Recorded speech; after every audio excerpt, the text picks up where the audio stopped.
পড়া সূরা বাকারার 145 নম্বর আয়াতে আল্লাহ সুবহানাহু ওয়া তাআলা তাহওয়িলে কিবলা প্রসঙ্গে আলোচনা করেছেন। এই তাহওয়িলে কিবলার প্রেক্ষাপটটা এরকম ছিল যে আল্লাহর নবী সাল্লাল্লাহু আলাইহি ওয়াসাল্লাম যখন মক্কাতুল মুকাররমায় ছিলেন, যখন ৫ ওয়াক্ত নামাজ ফরজ হয়, তখন নবীজি সাল্লাল্লাহু আলাইহি ওয়াসাল্লাম বাইতুল্লাহর দিকে ফিরে নামাজ আদায় করতেন। আল্লাহর নবী সাল্লাল্লাহু আলাইহি ওয়াসাল্লাম যখন বাইতুল্লাহ শরীফে দাঁড়াতেন, তিনি এমন ভাবে দাঁড়াতেন যে রুকনে ইয়ামানি এবং হাজরে আসওয়াদ এর মাঝামাঝিতে দাঁড়াতেন, যাতে করে নবীজি সাল্লাল্লাহু আলাইহি ওয়াসাল্লামের সামনে বাইতুল্লাহ শরীফে এসে যেত এবং বাইতুল মাকদিসও এসে যেত। আল্লাহ সুবহানাহু ওয়া তাআলা যখন নবীজি সাল্লাল্লাহু আলাইহি ওয়াসাল্লামকে হিজরতের নির্দেশ দিলেন, আল্লাহ নবী সাল্লাল্লাহু আলাইহি ওয়াসাল্লাম মক্কা থেকে যখন হিজরত করে মদিনায় চলে যান, তখন বিষয়টা একেবারে অন্যরকম হয়ে দাঁড়ায়।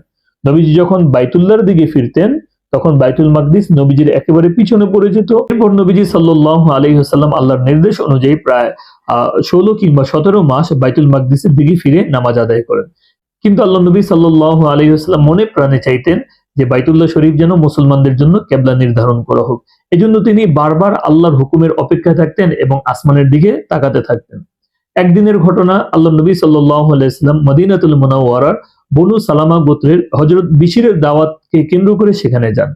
তো বনু সালামা গোত্রে তিনি যখন এক মসজিদে জোহরের নামাজ আদায় করার জন্য যখন প্রবেশ করেন, 2 রাকাত যখন জোহরের নামাজ আদায় করেন, ঠিক তখনই আল্লাহ সুবহানাহু ওয়া তাআলা সূরা বাকারার 145 নম্বর আয়াতটি নাযিল করে দেন। কদ নারা তাকাল্লুবা ওয়াজহিকা ফিস সামা ফালানুওয়াল্লিয়ান্নাকা কিবলাতান তারদাহা ফাওয়াল্লি ওয়াজহাকা শাতরুল মাসজিদিল হারাম। হাবিব, আমি দেখি যে আপনি বারবার আসমানের দিকে তাকাতে থাকেন, অবশ্যই আমি আপনাকে আপনার পছন্দের কিবলার দিকে ফিরিয়ে দিব। অতএব এখন এই মুহূর্ত থেকে আপনি বাইতুল্লাহর দিকে ফিরে যান। আল্লাহ নবী সাল্লাল্লাহু আলাইহি ওয়াসাল্লাম 2 রাকাত পড়ে তৃতীয় রাকাতের মধ্যেই যখন এই আয়াত নাজিল হয়ে গেল, নবীজি সাল্লাল্লাহু আলাইহি ওয়াসাল্লাম বাইতুল্লাহর দিকে ফিরে গেলেন এবং সাথে সাথে সমস্ত সাহাবায়ে কেরামরাও বাইতুল্লাহর দিকে ফিরে গেলেন।